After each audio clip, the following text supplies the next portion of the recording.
반갑습니다. SK 하이닉스 주주 여러분들. 어제 엔비디아가 급락함에 따라서 SK 하이닉스도 같이 동반해서 낙폭 과대가 일어나고 있죠. 장이 시작되고 나서는 개파락 부분이 메꿔지면서 가격이 말아 올라지고 있기는 합니다. 현재 가격이 15만 7,300원대죠. 경기 침체 우려, 지난달에 경기 침체 우려를 통해서 15만 원까지 떨어졌다가 다시 올라갔는데 그만큼이나 가격이 빠지고 있는 상황입니다. 동일하게 15만 원대로 빠진 상황이죠. 그렇다 보니까 지금 224일선이 1년 이평선보다도 가격이 내려가 있는 상황입니다. 그런 점에 있어서 24년 초반부터 HBM 관련해서 그 기대감으로 가격이 상승했다라면은 1년 이평선보다 내려가 있는 것은 아무래도 낙폭과대가 아닐 수가 없고 매크로적인 반영이 계속해서 되고 있다라고 볼 수가 있고요. 그렇다고 한다면은 그 기대감이 다 빠졌다라고 볼 수도 있죠. 1년 동안의 이평선보다 내려가 있는 상황이기 때문에 그 기대감이 다 빠졌다고 볼 수가 있고요. 그렇다면 더더욱이나 SK 하이닉스의 미래 전망이 어떠할지 더더욱이나 딥하게 따져봐야 될 텐데요. 일단 제가 다른 영상에서도 말씀드렸지만은 SK 하이닉스에 대한 기대감은 이 HBM에 대한 기대감이 이미 9개월 전부터 선반영이 되었는데 제가 AI 산업에 대해서 말씀드릴 때마다 3분기부터 본격적으로 시작이라고 말씀드렸었거든요. 2분기까지는 2023년에 그 침체되었던 반도체 시장이 계속해서 연장선이라고 말씀드렸었고 3분기부터 본격적으로 AI 시장에 대한 캐펙스 회복이 또렷하게 나타나고 그 캐파 증설에 따라서 AI 시장에 대한 어떤 매출액 인식도 3분기부터 본격적으로 나타날 거라고 말씀드렸죠. 그래서 이 시장의 기대감이 너무나 빨리 선반영되었다라고 말씀드렸었고 그런 만큼 기대감이 다 빠지는 것은 당연히 예측 가능한 일이었고 그렇다면 앞으로 반등하려면은 실적 모멘텀밖에 없다라고 말씀드렸었는데요. 실적 모멘텀 3분기, 4분기부터 이제 다시 실적이 급증할 것이라고 말씀드렸는데 지금 엔비디아가 이번 분기에 매출액 증가율이 10%대로 줄어들면서 그동안에 30%씩 증가하던 게 10%대로 줄어들면서 그만큼이나 시장에서 그 실망 매물이 쏟아지고 있다라고 말씀드렸는데 그것도 다른 영상에서 말씀드렸죠. 호퍼 100 제품 레거시 제품인데 호퍼 100이랑 HBM3 8단이 그동안의 데이터 센터향으로 갔단 말이죠. 근데 이거는 부가가치가 1000만 원 단위의 좀 낮은 제품이었단 말이죠.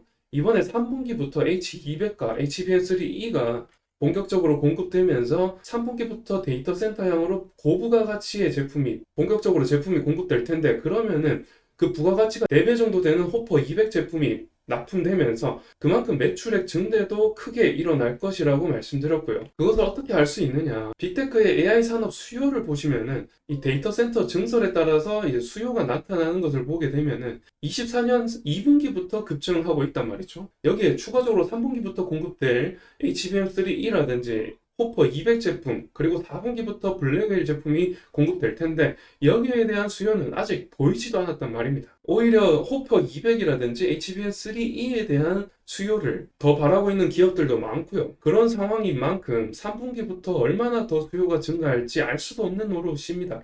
그리고 ASML의 실적이 7월 17일자에 발표됐는데 별로 좋지 않게 나왔기 때문에 AI 시장 전망이 낮아져 있는 상황인데 TSMC라든지 뭐 여러 파운드리에서 ASML의 장비를 추가 발주해서 사들이려고 하는 움직임이 이제 3분기부터 나타나고 있단 말이죠. 하이닉스 같은 경우도 청주 공장이라든지 이차원 공장, 내년부터 미국의 신규 공장들에도 ASML의 장비를 사들여야 된단 말이죠. 그렇게 이제서야 ASML의 장비가 사들여지고 있는 만큼 그만큼 ASML의 실적도 2분기까지는 좋지 않은 것이 당연한 거였습니다. 당연한 거였는데 그런 것을 가지고 시장에서는 이 AI 산업 전망이 안 좋다, 생각보다 별로다 이렇게 매겨지고 있는 것인데요. 아직 시작도 아니라는 말씀 계속해서 드리고 있습니다. ASML의 실적도 거의 4분기 아니면 25년부터 실적이 나아질 거다, 급증할 거다라고 말씀드릴 수가 있고요. 그런 점에서 이 시장 반영이 너무 빨리 되었다라고 말씀드리는 거고 그렇다고 하면은 지금 이 반도체가 다시 반등하기 위해서는 어떤 새로운 모멘텀이 필요하고 새로운 재료가 필요한데 지금 HBM이라는 어떤 이 연초만 해도 신선했던 재료가 지금은 조금 소멸되었다라고 생각이 됩니다. 그래서 다시 반등하기 위해서는 실적이 다시 컷덤 점프가 나와야 된다라고 생각이 드는데요. 지금 엔비디아의 실적이 이 매출액 증가율이 줄어든 것 때문에 떨어졌다면 앞으로 이 실적 증가율이 다시금 30% 이상으로 나타나줘야지만 이 주가 반등이 다시 생길 수 있다라는 말씀 드리는 거고요. 그런 만큼 3분기, 4분기의 실적이 굉장히 중요하게 되었다라고 말씀드릴 수가 있고요. 그리고 24년 초반부터 지금 코스피나 코스닥 지수 자체가 올라갔던 이유가 이 HBM 반도체 업종들 때문에 올라갔다라고 하면은 3분기 실적이 나오기까지는 다소 좀 반납될 수 있다라고 볼 수가 있죠. 그렇다면 이 시장 전망을 매크로적으로 좀 봤을 때 코스피 밴드를 보게 되면은 24년 초반부터 지금까지 움직임을 보여주고 있는 밴드입니다. PBR 밴드고요. PBR 밴드 안에서 0.86배에서 1.01배 사이에서 이 코스피가 움직였단 말이죠. 보시다시피 24년 초반에 1.01배를 찍고 조금 반납됐다가 다시 1.01배 찍고 다시 1.01배 찍고 이런 식으로 움직였단 말이죠. 그랬다가 경기 침체 우려로 0.86배를 다시 찍었습니다.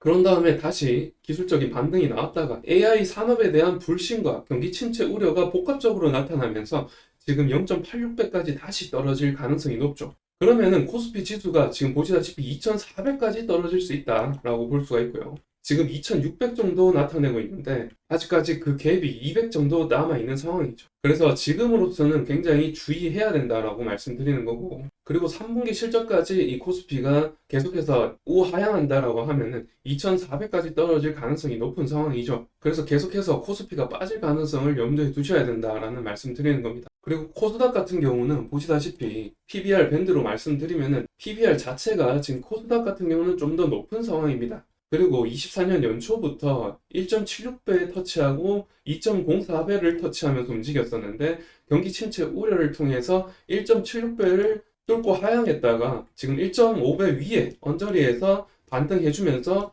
1.76배를 다시 터치하고 지금 횡보하고 있는 상황에서 다시금 내려가고 있죠. 그렇다면은 1.5배 위에서 다시 반등할 가능성이 높은 상황인데 그 1.5배가 얼마냐? 거의 660에서 700 사이가 되지 않을까 생각이 됩니다. 그래서 코스닥도 마찬가지로 660 정도까지는 떨어질 가능성이 있다라고 보셔야 되겠고요. 그래서 시장 종합 다시 정리하면서 말씀드리면은 지금 코스닥 수치가 730으로 나와 있죠. 경기 침체 우려를 통해서 앞으로 680에서 660까지 떨어질 가능성이 있다면은 지금 730이니까 거의 50에서 70 정도 하락폭이 생길 가능성이 있단 말씀이죠. 그게 언제까지 지속될지 모르겠으나 추석 전으로 떨어질 가능성이 좀 있어 보이는데 그 이후로도 계속해서 좀 횡보하면서 움직임을 나타내지 않을까 생각이 됩니다. 680에서 660 정도 지수를 터치한 다음에 기술적인 반등은 있겠으나 그 폭이 크지는 않을 것으로 보이고요. 왜냐하면 반도체 시장으로 인한 어떤 기대감으로 상승했던 것이기 때문에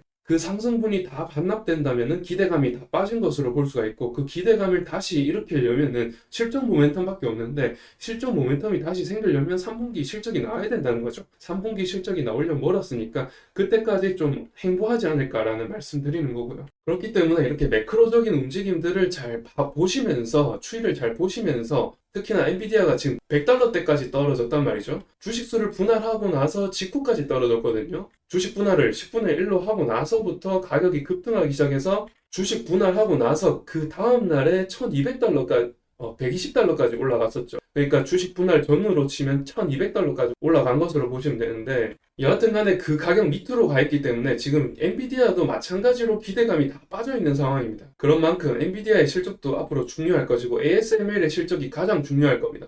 ASML의 실적이 먼저 보통 나오기 때문에 이번 3분기 실적 같이 보시면서 ASML의 실적이 얼마나 증가했는지 그런 것들을 보시면은 앞으로 이 AI 반도체 시장에 대한 전망을 더 잘 볼 수가 있을 텐데요. 이제 결론적으로 좀 말씀을 드리자면은 여하튼 간에 이 하이닉스의 실적과는 별개로 지금 하이닉스 실적이 잘 나오든 못 나오든 지금 매크로적으로 반영되고 있고 엔비디아의 실적과 엔비디아의 주가 움직임 이런 것에 전혀 벗어나지 못하고 있는 움직임이 나오고 있기 때문에 이 매크로적인 반영을 계속해서 주시하셔야 되고 그런 점에서 이런 부분을 말씀드려도 뭐 의미가 있겠냐마는 여하튼 간에 하이닉스의 실적 매출액 성장률을 보게 되면 전년도 동기 대비해서 60% 가까이 성장을 했단 말이죠. 그리고 1분기에는 6%, 7% 정도 성장률을 보인 것으로 봐서는 지금 거의 한 분기만에 50% 이상 성장을 보여줬기 때문에 계속해서 말씀드리지만 이제 시작이라는 것이 SK 하이닉스의 매출액 성장률을 봐도 뻔하게 드러나는 거죠. AI 산업이라는 것이 지난 이 닷컴 버블과는 다르게 실체가 있는 것이고 그 실체가 지금 아직 나오지도 않았는데 선반영이 너무 빨리 된 나머지 지금 재료 소진과 그 불신으로 다 가격이 빠졌고 또 경기 침체의 우려로 빠졌는데 그런 점에 있어서 하이닉스가 오늘 주가 빠진 것들이 지금 개별적인 모멘텀이 아니잖아요. 다들 아시겠지만 개별적인 모멘텀 아니고 지금 매크로적으로 반영되고 있기 때문에 그래서 계속해서 이제 매크로적으로 말씀드리는 거고, 지금 하이닉스랑 삼성전자가 거의 뭐 코스피의 많은 비중을 차지하고 있는 만큼 코스피가 2600에서 2400으로 떨어질 가능성 말씀드렸죠. 그러니까 SK 하이닉스랑 삼성전자 좀 두고 보셔야 된다는 말씀드립니다. 2400까지 떨어진다라고 하면은 지금 전저점까지 뚫고 내려갈 가능성이 높죠. 그런 점에서 좀 주의를 많이 하셔야 되겠고, 지금은 어떻게 전망을 말씀드리기 힘듭니다. 아까 말씀드렸지만은 코스피 자체적인 지수 하단 그 0.86배 있죠. 그 PBR 0.86배가 2,400이라고 말씀드렸죠. 거기까지 단시간에 떨어질지 장시간에 떨어질지 알 수 없지만은 거기까지 떨어질 가능성이 높다. 그리고 거기까지 떨어지더라도 급속도로 올라오기 힘든 상황입니다. 그러니까 횡보할 것을 생각해서라도 지금 투자 판단을 좀 안정적으로 가져가시길 바라면서 이번 영상 마치겠습니다. 영상 좋으셨다면 좋아요와 구독 부탁드리겠습니다. 그리고 다음 영상도 기대해 주시기 바랍니다. 감사합니다.